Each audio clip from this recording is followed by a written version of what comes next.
Hello friends, ఈరోజు మన అలనాటి కథల్లో కళ నిజమైంది అనే కథ విందాం. కథ వినే ముందు నాదొక చిన్న రిక్వెస్ట్.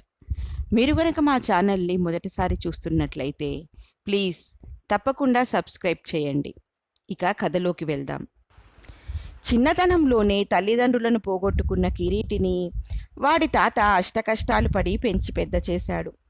18 ఏళ్ల వయసు వచ్చిన తాత గారాబంలో పెరిగిన కిరీటికి బాధ్యతలు, ఇంటి పరిస్థితులు తెలియవు.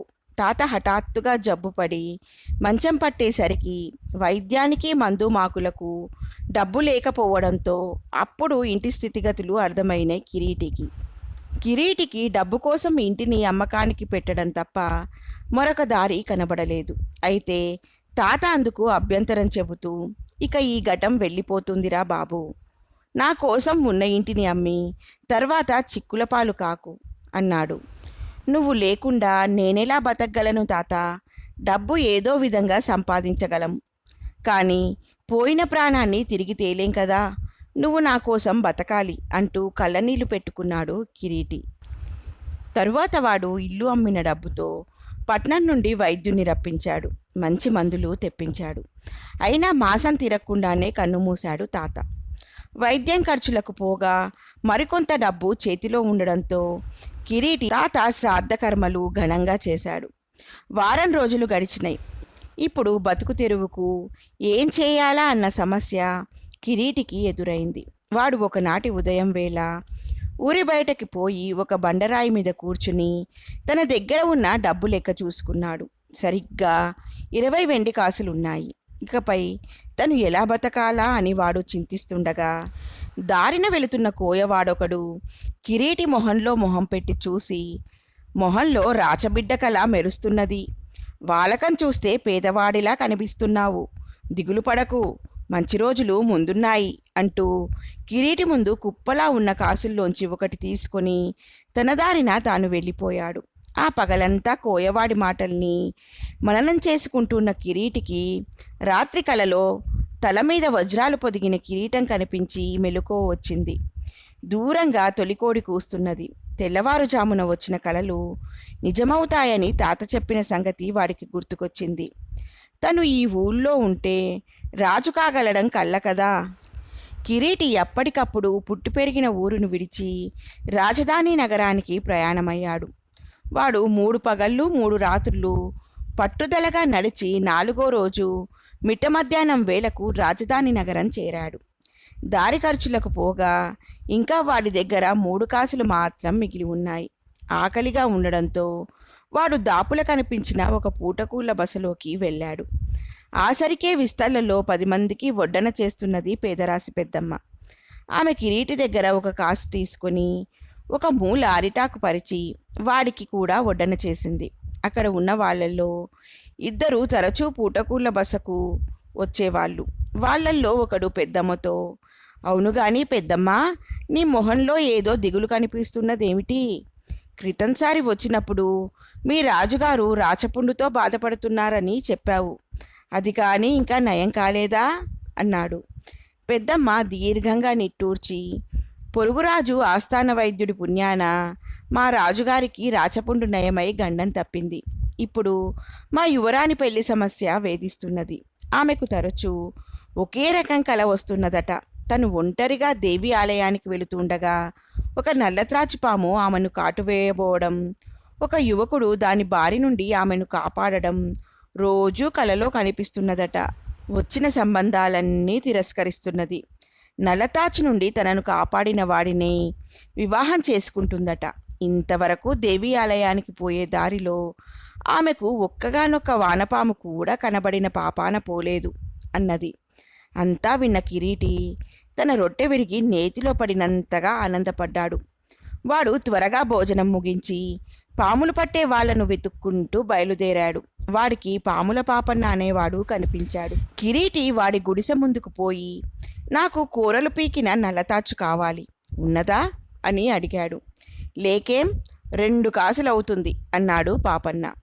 కిరీటి అతడికి తన దగ్గర మిగిలి ఉన్న 2 కాసులు ఇచ్చి పాపన్న బుట్టలో పెట్టిన పామును తీసుకొని కొండ ఎక్కి ఒక చోట పొదలమాటును దాక్కుని వచ్చేపోయే వాళ్లను పరీక్షగా చూడసాగాడు.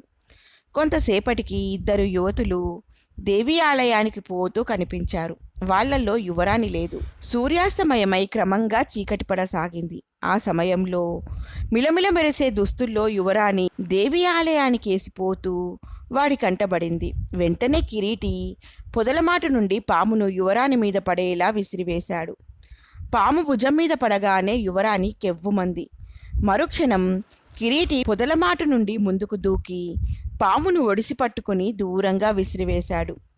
యువరాణి కొద్దిసేపటికి తెప్పరిల్లి కిరీటికేసి చూస్తూ, ఆహా, కళ నిజమైంది, నువ్వే నా భర్తవు అన్నది. అదేమిటి అని ఏమీ తెలియనట్టు ఆశ్చర్యం నటించాడు కిరీటి. అప్పుడు యువరాణి తనకు రోజూ వస్తున్న కల గురించి కిరీటికి చెప్పి, నన్ను నల్లతాచుపాము బారి నుండి రక్షించిన వాడిని వివాహం చేసుకోవాలని నిర్ణయించుకున్నాను. ఇప్పుడు నువ్వు కాదంటే ఆజన్మాంతం బ్రహ్మచారినిగా ఉండిపోతాను అంటూ కళ్ళు తుడుచుకున్నది. కిరీటి బ్రహ్మానంద పడిపోతూ యువరాణి చెయ్యి పట్టుకున్నాడు. అప్పటికప్పుడు ఇద్దరూ దేవి ఆలయంలో అర్చకుడు అందించిన మందారమాలలు మార్చుకుని భార్యాభర్తలైపోయారు. కిరీటి చెయ్యి పట్టుకొని కొండ దిగసాగింది యువరాణి.